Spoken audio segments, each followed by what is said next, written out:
The Constitutional Court will today hear a case brought by Trade Union Solidarity and others challenging the constitutionality of the National Health Act. SABC News reporter Canny Maphanga is inside the courtroom and joins us now live. And can you help us break down what exactly is being litigated today? Because there's been, I think, even in the public domain, some kind of confusion about whether or not this case is connected to the NHA. Indeed. Good morning to you, Ayanda, and to the viewers at home. This case is not connected to the NHI, but rather is about the National Health Act, that is sections 36 to 40 of that act. Now, you may know, Ayanda, the Constitutional Court does deal with legislation that has been invalidated by the High Court. In this particular case, we saw Solidarity and others head to the Gauteng High Court in Pretoria to invalidate sections of the National Health Act. The said provisions that they sought to invalidate provide that every health establishment, health agency, and all health personnel, including or rather providing prescribed health services, must obtain a certificate of need. That is that certificate that you get, or rather state approval that you get if you want to open a health facility. And they state that before such a facility or person may operate or provide health services. So the Gauteng High Court in Pretoria found that the provisions, the stated provisions that I've mentioned, are in breach of a number of constitutional rights, and then of course it was invalidated and severed from the Act in its entirety.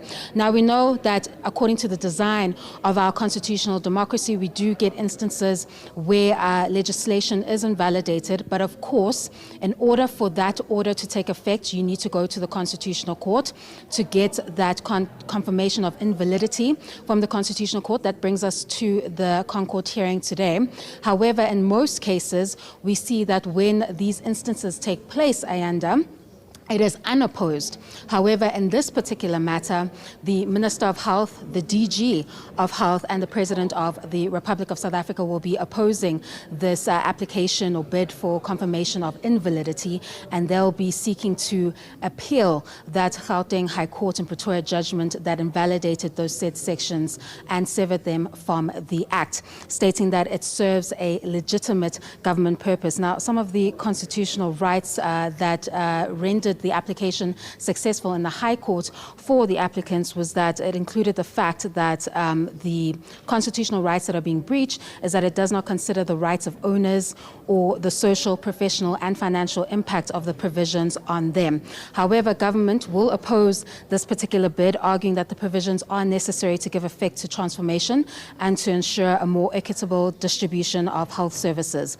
And they dispute that the said provisions are unconstitutional when they are rational and designed to achieve a legitimate government purpose. Of course, the Constitutional Court will have a final say on whether that order of the Gauteng High Court in Pretoria will stand. Of course, this is one of the rare instances where you see legislation being brought to the Constitutional Court for confirmation of invalidity, and of course you have government opposing that particular application, arguing that it serves a legitimate government purpose. We expect very interesting arguments to be coming from the applicants as well as the government respondents as they fight over that particular piece of legislation, whether it holds a legitimate government purpose or, for the applicants, does it infringe and breach their constitutional rights.